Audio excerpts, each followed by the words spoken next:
اور ہم اس commission report کا جو ہے مہر دیکھ ہو رہے رہے ہیں ہیں روزانہ، یہ ڈرون حملے کیا ہے؟ روزانہ ہو رہے ہیں مشاہد اللہ صاحب، صافی صاحب اور سواتی صاحب دونوں کہتے ہیں کہ اسی حکومت کے ہوتے ہوئے ایک اور اس طرح یونیلیٹرل اٹیک ہو سکتا ہے.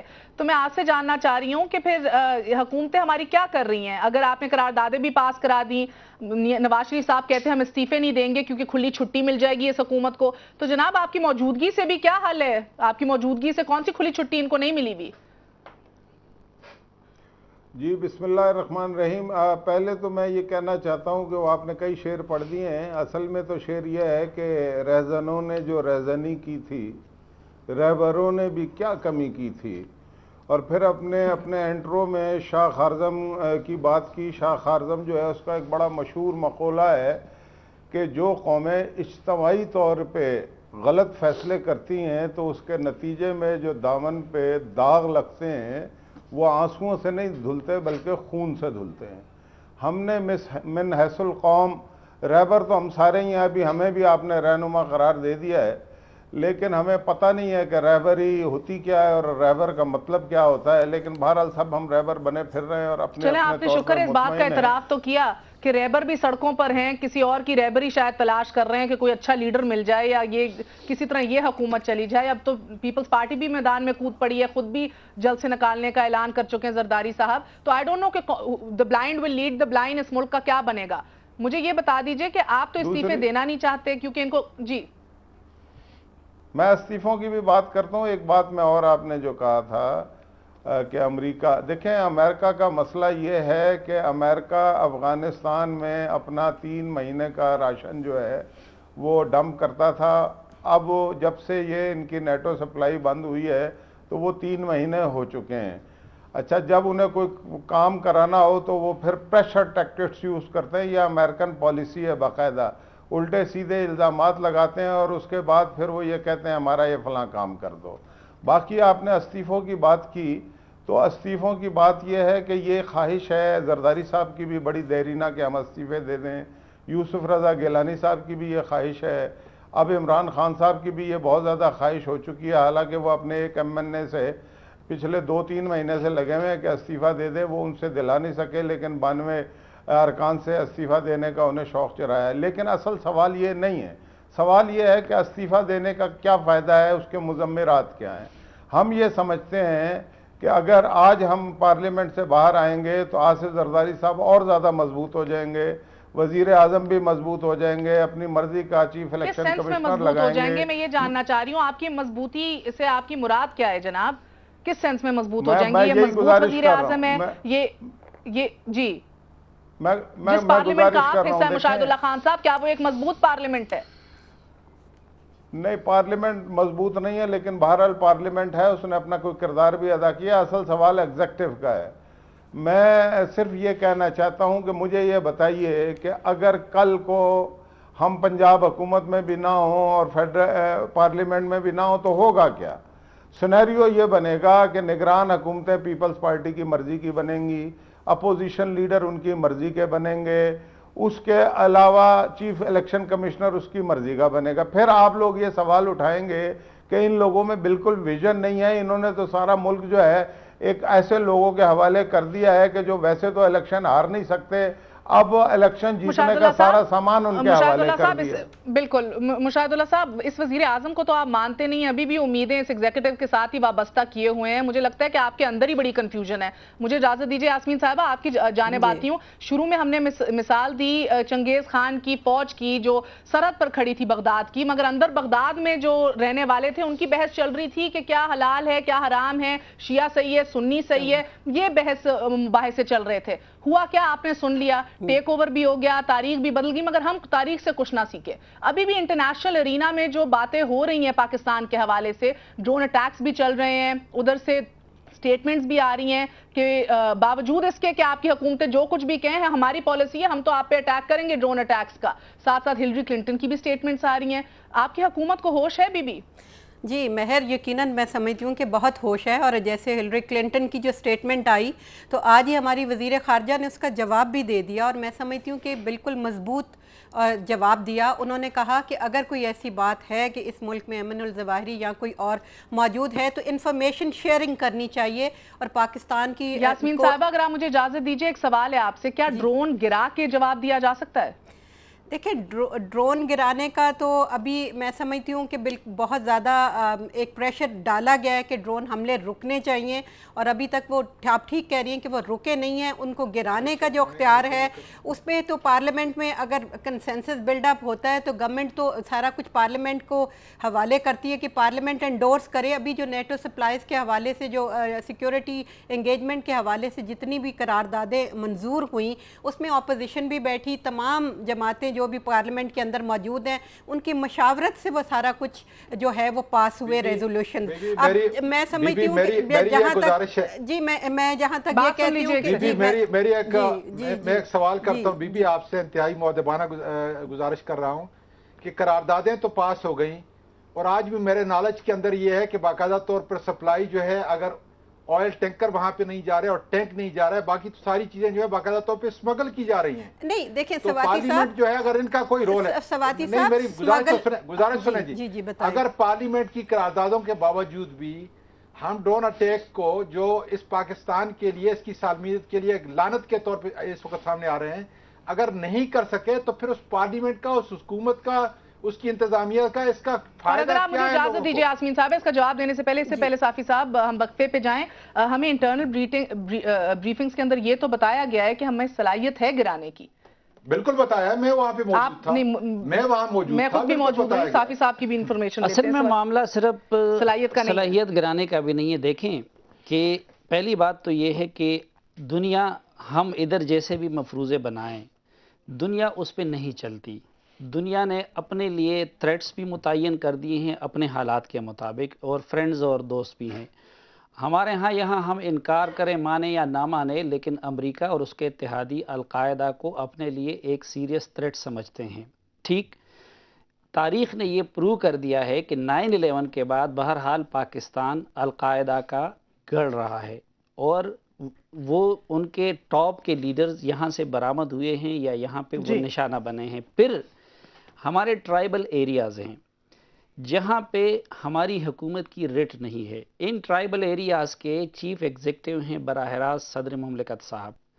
پچھلے 4 سالوں میں وہ ان ایجنسیوں کے 7 ایجنسیوں کے نہیں 1 انچ زمین پہ قدم نہیں رکھ سکے۔ صافی صاحب، اس سے پہلے میں بریک پہ جاؤں تو ہمیں تو ادھر سے بھی اطلاعات غلط ملتی ہیں نا۔ ہمیں یہ کہا گیا 95% کنٹرول آپ کا قرم ایجنسی میں ہو گیا ہے، دہشت گردوں کو شکست دے دی ہے۔ یہی میں عرض کر رہا ہوں نا کہ میں 11 ہمارے فوجی جوانوں کو اگر میں اسلام آباد میں خود آ سکتا ہوں، خود دیکھ سکتا ہوں، تو میں دنیا کو پھر یہ بتا سکتا ہوں کہ اسلام آباد میں یہ چیز ہے یا نہیں ہے۔ اب جب ادھر آپ کی اتنی ریٹ نہیں ہے کہ آپ کے چیف ایگزیکٹو جو ان علاقوں کے وہ ادھر 1 انچ پہ قدم نہیں رکھ سکتے، اور خود آپ لوگ کہتے ہیں کہ ہمارا فلاں ادھر بیٹھا ہوا ہے، فلاں اغوا ہو گیا ہے، تو آپ دنیا کو کس طرح کہہ سکتے ہیں کہ میری یہ سرزمین آپ کے خلاف استعمال نہیں ہو رہی؟ پہلی بات تو یہ ہے کہ ڈرون گرانے کی صلاحیت سے پہلے تو آپ کی جو سرزمین ہے وہاں پہ آپ حکومتی ریٹ تو اسٹیبلش کر لینا۔ بالکل کریں، اور ایک چھوٹا سا وقفہ لیں گے، وقفے کے بعد یہی سوال پوچھا جائے گا، اگر ایمن الظواہری کے خلاف یونیلیٹرل ایکشن ہوتا ہے پاکستان سرزمین پہ تو ڈرون پہ خاموشی ضرور صحیح، مگر کیا صدر مملکت آصف علی زرداری جو ابھی تک قدم نہیں رکھ پائے اپنی ہی سرزمین کے ان علاقوں میں، کیا وہ ایک اور لیٹر لکھیں گے یا ایک اور پوسٹ لکھیں گے واشنگٹن پوسٹ کو؟ اسی کا جواب لیں گے آفٹر ویری شارٹ بریک۔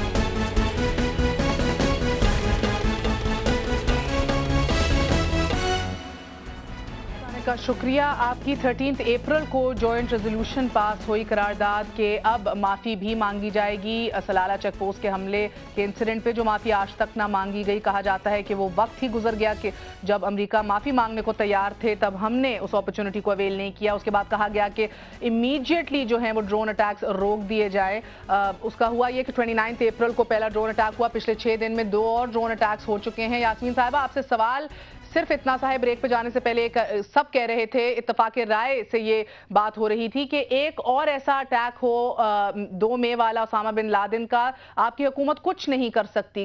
بالکل بھی ہم لوگوں نے کوئی ایسے انیشیٹیوز نہیں لیے کہ ایسا اٹیک نہ ہو, نہ ایسی گارنٹیز لی ہیں.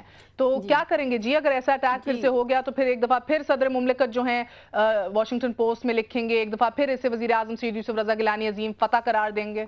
نہیں دیکھیں مہر, میں یہ سمجھتی ہوں کہ جس طرح حکومت نے پیچھے جو بھی سلالہ کے واقعات کے بعد جس طریقے سے نیٹو کی سپلائز بند کی, تو وہ صرف اسی گورنمنٹ نے اتنا بولڈ سٹیپ لیا. شمسی ایئر بیس کا ہو, بون کانفرنس کا بائیکاٹ ہو. آپ ماضی میں دیکھیں آپ کی کون سی حکومت ہے جس نے اتنے سے بھی سٹیپس لیے ہوں, بلکہ آپ نے خود کہا کہ 9/11 کے بعد پاکستان کو گروی رکھ دیا گیا, اور اس کے بعد آج اگر حکومت اس کے اوپر بھی آپ سے اختلاف ہے جی وہ اس بات کا بی بی کہ جب بھی آمریت آتی ہے, اس کے آمریت ختم ہوتی ہے, اس کے بعد جمہوری حکومتیں آتی ہیں, وہ وقت آپ کے پاس ہوتا ہے کہ ساری پالیسیز ریورٹ کر دی جائیں, سٹینڈ لے ہماری جمہوری حکومتیں. آپ نے مشرف کی پالیسیز بھی کنٹینیوڈ رکھی اور تب جا کے ایک سٹیپ لیا. وہ بھی کہنے والے کہتے ہیں آپ نے نہیں, راولپنڈی سے یہ فیصلہ ہوا تھا کہ جب فوجی شہید ہوئے ہیں تو اب اس کے اوپر ایک سٹینڈ لیا جائے, ورنہ تو کیجولٹیز آپ کی کب کی ہو رہی ہیں.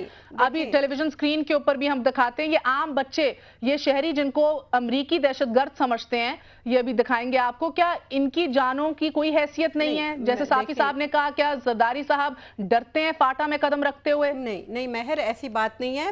میں صرف یہ لیٹ می کمپلیٹ, میں یہ کہنا چاہوں گی کہ حکومت نے بہت بولڈ سٹینڈ لیا, اور ابھی بھی آج بھی وزیر خارجہ کا بیان دیکھیں تو کہیں بھی آپ کو کمزوری یا لچک نظر نہیں آئے گی. جس طریقے سے انہوں نے یہ کہا کہ ہمارے ساتھ انفارمیشن شیئرنگ کیا جائے, جو کہ کسی بھی کنٹری کا رائٹ بنتا ہے. جو صافی صاحب نے ڈرون حملوں کے ساتھ انالیسس کیا, تو اس کے بارے میں ہمیں ضرور سوچنا ہے کہ انہوں نے جو سچویشن انالائز کی, تو آئی ایگری کہ بہت سے ہائی ویلیو ٹارگیٹس. آپ کی آواز مجھے نہیں آ رہی جی, آپ کی آواز ذرا سی کٹی ہے, قطع کلامی معاف. جی میں ابھی اگر ابھی آواز صحیح آ رہی ہے, تو میں نے کہا صافی صاحب نے جو انالیسس کیا ڈرون اٹیکس کے ساتھ, تو ہمیں اس انالیسس کو ضرور دیکھنا ہے.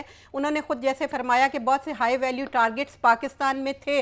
اب یہ ریزن ہے کہ وہ کس طرح تھے اور کیوں تھے, اور ہماری ایجنسیز کو کیوں نہیں علم ہو سکا. تو اس وجہ سے پاکستان پہ یقیناً جو انگلیاں اٹھتی ہیں, وہ ہم اس کا جواب جو ہے اس طرح اسٹرانگلی تبھی دے سکتے ہیں جب ہمارے پاس پوری انفارمیشن ہو کہ ہمارے ملک میں کیوں اس قسم کے لوگ پناہ لیے ہوئے ہیں. صاحب اگر ہم ڈرون اٹیکس کے خلاف اتنا بولتے ہیں, اور جس طرح انہوں نے کہا کہ ہنا ربانی کھر نے بڑی ایسے بیان داغ دیا, معذرت کے ساتھ شاہ محمود قریشی صاحب بھی اسی طرح کی زبانی کلامی کرتے تھے, جیسے کوئی فرق نہیں پڑتا کسی کو. میں پہلی بات تو یہ, کیا ہم خود مار سکتے ہیں دہشت گردوں کو, یا خود اپنی ہماری کوئی پالیسی ایگزسٹ کرتی ہے؟ پہلی بات تو یہ ہے کہ وہ جواب کس نے دینا ہے.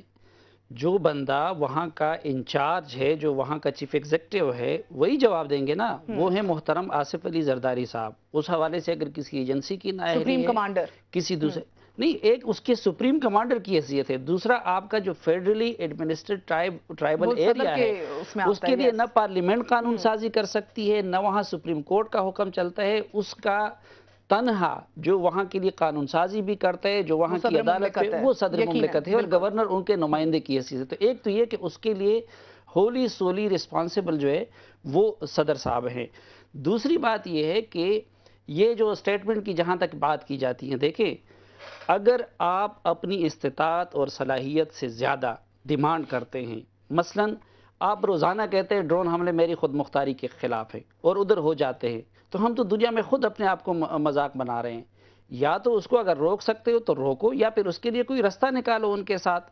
تو یہ زبانی کلامی جو چیز, میرا سوال آپ سے یہ, ہمارے پاس کیا پالیسی ہے نہیں, کیا ہم نمٹنا چاہتے نہیں ہیں شمالی وزیرستان میں, جنوبی وزیرستان میں, ان علاقوں میں؟ جو سب سے افسوسناک امر ہے نا, وہ یہ ہے کہ ان ایشوز پہ اس وقت ہماری ریاست کی کوئی پالیسی نہیں ہے. ہم تو دن رات بیٹھ کے امریکہ کے کنفیوژن کا ذکر کرتے ہیں نا, لیکن یہ میں کئی لوگوں سے پوچھ چکا ہوں یہ پچھلے 2-3 ہفتوں کے دوران. میں نے خصوصی سٹڈی کیا کہ ہم کیا چاہتے ہیں. مثلا ہماری حکومت آپ پوچھیں, کیا وہ افغانستان میں امریکہ کی کامیابی چاہتی ہے؟ نہیں. کیا وہاں وہ افغانستان میں طالبان کی دوبارہ حکومت چاہتی ہے؟ نہیں. کیا پاکستانی ملیٹنٹ اور القاعدہ کے ساتھ ان کی ریکنسیلیشن کی کوئی پالیسی ہے؟ نہیں. کیا نارتھ وزیرستان میں وہ کوئی آپریشن کرنا چاہتی ہے؟ نہیں. یعنی سمجھ سے بالاتا رہے. دیکھیں پوری دنیا اس وقت پاکستان کو دیکھ رہی ہے القاعدہ, طالبان اور افغانستان کے تناظر میں. بدقسمتی یہ ہے, وہ جو آپ نے بغداد کی مثال دی ہے وہ بڑی فٹ آتی ہے اس وقت اسلام آباد پہ, کہ جس زاویے سے دنیا آپ کو دیکھ رہی ہے وہ آئینہ، اس کی نہ اسلام آباد میں اس کی کوئی اہمیت ہے، نہ اس کی کوئی انڈرسٹینڈنگ ہے، نہ اس حوالے سے کوئی پالیسی. یہاں یہ ڈرامے جاری ہے، یہ میمو کا ڈرامہ ہے، یہ این آر او کا معاملہ ہے، اس کو گرا دو، اس کو اٹھا دو، یہ چیزیں چل رہی ہے. میں اس انٹرنیشنل سینیریو جو ہے اس کو اس تناظر میں دیکھتا ہوں کہ 9/11 کا واقعہ جو ہے وہ کوئی معمولی واقعہ نہیں تھا، لیکن وہاں بھی ایجنسی کا پورا جو سسٹم تھا، ان کا انفراسٹرکچر جو تھا وہ فیل ہو گیا اور اس کو ڈیٹیکٹ کرنے میں کامیاب نہیں ہوا. لیکن اس کے بعد آپ دیکھیں جی کہ انہوں نے جتنے قانون بنائے اور جو ایجنسی ہے وہاں پہ ہوم لینڈ سیکیورٹی کے نام سے انہوں نے جو بھی مظالم کیا اپنی جگہ پہ، لیکن انہوں نے اپنے ملک کو محفوظ کرنے کے لیے ایک ہی پالیسی، جس طریقے سے صافی صاحب نے کہا، ایک پالیسی بنائی اور اس پہ عمل درآمد کیا. آج ہمارے پاس چونکہ پالیسی نہیں ہے، جس کے ویکیوم کی صورت کے اندر جو ہے یہ ساری چیزیں مشاہد اللہ صاحب، ریاست پاکستان کی کوئی پالیسی نہیں ہے دہشت گردی کے حوالے سے. انہوں نے ٹھیک کہا کہ ڈرامے ختم کریں گے این آر او کے، اور یہ جو جیسے کہ صافی یہ بات صحیح لگی جی نہیں، مجھے صحیح نہیں لگی، یہ بات حقیقت ہے، یہ حقیقت ہے، یہ بالکل حقیقت ہے کہ سکون سے مجھے حکومت انٹرسٹنگ ہو. بات اس لیے لگی بیکاز آپ کا منشور جب پڑھا جاتا ہے اب بھی، اور آپ کی جب کامیابیاں گنوائی جاتی ہیں پیپلز پارٹی کی، تو سب سے پہلی کامیابی یہ بتائی جاتی ہے ہم دہشت گردی سے ہماری حکومت نے نمٹا. تو مشاہد اللہ صاحب، میں آپ سے یہ جاننا چاہوں گی، ایک سیکنڈ اجازت دیجیے، ریاست پاکستان کی پالیسی جب نظر نہیں آ رہی ادھر، تو اپوزیشن حزب اختلاف کیا کردار ابھی ادا کر رہی ہے؟ کیونکہ میں یہ اس لیے پوچھ رہی ہوں، ابھی آپ تنہا کھڑے ہیں، آپ نے ڈیمانڈ کیا، ریکویسٹ کیا تحریک انصاف ساتھ دے، وہ آپ کے اوپر بھروسہ نہیں کرتے. منور حسن صاحب بھی یہ کہہ چکے ہیں، نواز شریف کے قول و فعل میں بہت تضاد ہے. اب آپ تنہا جو کھڑے ہیں، ابھی بھی آپ تقاضا کر رہے ہیں کہ وزیر اعظم کی کرسی خالی ہو، پیپلز پارٹی اقتدار سے علیحدہ ہو، یہ آپ کی ڈیمانڈ ابھی بھی نہیں ہے؟ دیکھیں، پہلی بات تو یہ ہے کہ یہ تنہا والی کوئی بات نہیں ہوتی. جس وقت ہم عدلیہ کی بحالی کے لیے میاں صاحب نکلے تھے نا، اپنی جان ہتھیلی پہ رکھ کے، امریکہ بھی منع کر رہا تھا، ہلری کلنٹن بھی منع کر رہی تھی، امریکن ایمبیسیڈر بھی آیا تھا، تو تنہا ہی نکلے تھے نا جان ہتھیلی پہ رکھ کے. تو پھر لوگ بھی تنہا نہیں تھے، اصل چیز عوام ہوتی ہے، جو بھی تھے عوام تنہا نہیں تھے، بلکہ مجھے یاد آ گیا اس بات سے مشاہد اللہ صاحب، یہ بھی آج کی خبر تھی کہ میاں صاحب نے یہ کہا ہے کہ اگر فوج نے کوئی کردار ادا کیا ججز کی بحالی میں تو اچھا کیا. یعنی اسے یہ سمجھا جائے کہ اگر آپ کے فیصلوں کے ساتھ عسکری قیادت چلے تو وہ اچھی ہے، مگر اگر آپ کے فیصلوں کے خلاف چلے تو پھر وہ اپنے حدود سے آگے نکل رہی ہے. یہ بڑا اچھا ہے جناب. اصل میں آپ کو جو بھی پتہ لگا، آدھی بات پتہ لگی، میں وہیں پہ موجود تھا. بات یہ ہے کہ انہوں نے یہ کہا تھا اگر کسی نے کردار ادا کیا اچھا کیا، لیکن اس لیے کردار وہ ادا ہوا کہ جب پبلک لاکھوں کے تعداد میں سڑکوں پہ نکلی تھی تبھی لوگ کردار ادا کرتے ہیں نا، ورنہ اس سے پہلے کیوں نہیں کر دیا تھا. تو اصل بات تو یہ، میں یہ کہنا چاہتا ہوں آپ کا جو دوسرا جی، سیاست میں کچھ قوتوں کا کردار تو کوئی معنی رکھتا ہی نہیں ہے نا، سرے سے ہونا ہی نہیں چاہیے. ہونا تو نہیں چاہیے، لیکن یہ تو جمہوری حکومتوں کا کام ہے نا. اس وقت کی حکومت کبھی کہتی ہے جی اسٹیٹ ود ان اسٹیٹ ہے. سن تو لینا آپ بات، تو پورے سوال 8-9 کر دیے، جواب ایک بھی نہیں لے رہی آپ. بات یہ ہے کہ جب حکومت یہ کہتی ہے کہ اسٹیٹ ود ان اسٹیٹ ہے، 3 دن بعد وہ کہتے ہیں جی ہم ایک پچ پہ ہیں. پھر آپ یہ، ابھی آپ کا سوال تھا کہ دہشت گردی، آپ یہاں کی دہشت گردی کو تو چھوڑیں جو وزیرستان میں ہو رہی ہے. میں یہ کہتا ہوں کہ جو لیاری میں دہشت گردی ہو رہی، کیا اس پہ انہوں نے قابو پا لیا ہے؟ بلوچستان میں 4.25 سال میں حالات خراب ہوئے ہیں یا پہلے سے بہتر ہوئے ہیں؟ کراچی میں جو ٹارگٹ کلنگ ہوئی ہے، آج بھی ابھی کوئی 5 منٹ پہلے 2 بندے جو ہیں ٹارگٹ کلنگ کا شکار ہوئے ہیں. کیا اس پہ کسی بھی چیز پہ کوئی قابو پایا ریاست نے؟ اگر نہیں پایا، اگر پایا ہوتا تو حالات بڑے اچھے ہوتے، KPK میں بھی اچھے ہوتے، سندھ میں بھی اچھے ہوتے، بلوچستان میں بھی اچھے ہوتے، کراچی میں بھی اچھے ہوتے، لیاری میں بھی اچھے ہوتے. لیکن یہ تو مطلب کہ سوال ہی ٹھیک نہیں ہے. ہر چیز بچے کو نظر آ رہی ہے کہ یہ ریاست جب اس کی دلچسپی نہیں ہے ان کاموں میں، جب وہ مسائل حل کرنے کی صلاحیت بھی نہیں رکھتے اور کرنا بھی نہیں چاہتے، جو کام وہ کرنا چاہتے ہیں وہ جتنی خوش اسلوبی سے کر رہے ہیں دنیا کی تاریخ میں اس طرح سے کسی نے نہیں کیا ہوگا. جی بالکل سمجھ گئے. اب یعنی کہ جب یہ ریاست کی درستگی چاہ رہے ہیں تو آپ سیاست کر رہے ہیں، آپ ان کا ساتھ نہیں دینا چاہ رہے، سب سے بڑی سیاسی قوت کا ادھر. ایک چھوٹے سے وقفے کے بعد سواتی صاحب آپ سے ویری شارٹ بریک.